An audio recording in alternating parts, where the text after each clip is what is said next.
Folks, there is a cement shortage. Yes, this is mission critical. I know we've been talking a lot about diesel and we've been talking a lot about food, but we need to talk about cement.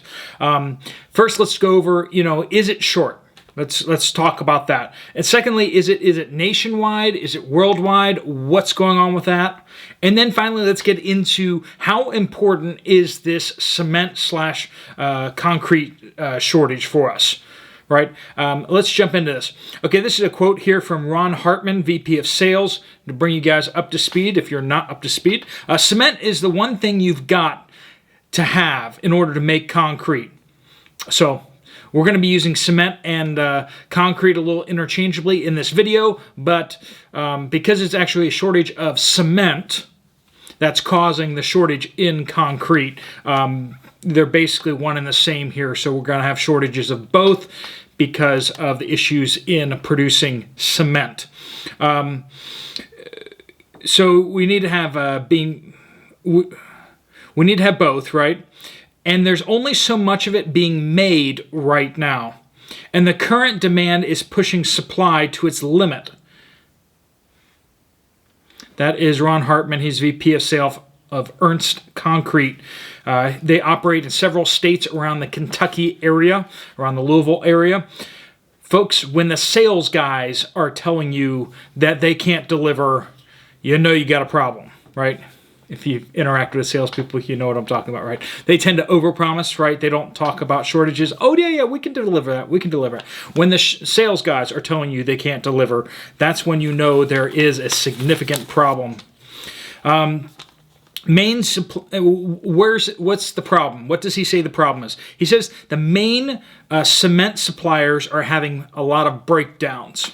So they're having a lot of equipment breakdowns and they can't replace and repair the equipment very quickly. And also that now businesses are being put on allocation.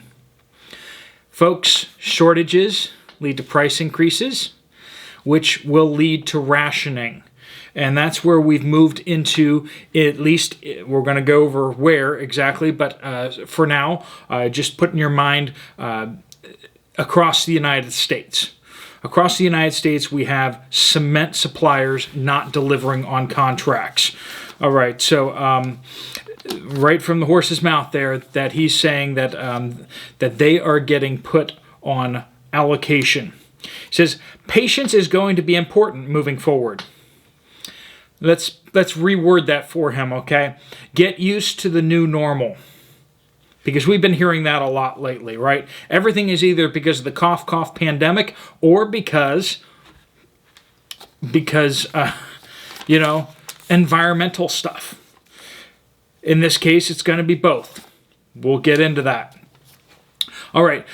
Mike's Concrete is a smaller business based in the Kentucky area as well.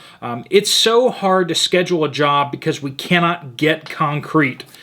If not turned around soon, we will be out of business. Folks, this is real. We're not just seeing trucking businesses shutting down, but we are looking at the possibility that cement businesses and concreting businesses are going to be shutting down. Let's do a couple review of headlines here. Cement shortage affecting road projects in Utah. Okay, so not just Kentucky here. When the government of Utah can't get cement and concrete for their projects, that's a problem. In Georgia, Rick Ragiante, I believe, owner of RF3, he says this. They're a pretty large company. They do 25 to 30 locations a day. We're residential, commercial, military, and development work, all experiencing the same delays. Typically, we could get it in a couple of days before. Now that the rationing has started, rationing has started, now it's 4 to 5 weeks before they can get a contract filled. So, is it short? Yeah. Ragiante says concrete providers are, why is this? Concrete providers are shut down. There's several plants that have shut down. They're not making cement. There's no one who's not being impacted anywhere right now. So he's saying across the entire United States, everyone's being impacted by these shortages of cement, which is leading to shortages of concrete across the United States, and this is due to cement plant shutdowns. They're not producing cement, partially because of breakdowns, we heard already before, and now we're hearing that a number of the plants have actually shut down, which hasn't been covered in the news, has it? All right, let's review some more headlines here. Concrete shortage, Nashville, Tennessee. Cement shortage, Bahamas. Oh, so not just the United States, huh? When I dug into it a little more, we found out that Bahamas is due to global supply chain issues. That's what they're telling us. And they get most of their cement from Mexico and Haiti. So that's where so if they can't get cement from Mexico and Haiti, that means that there's shortages in Mexico and Haiti, isn't there?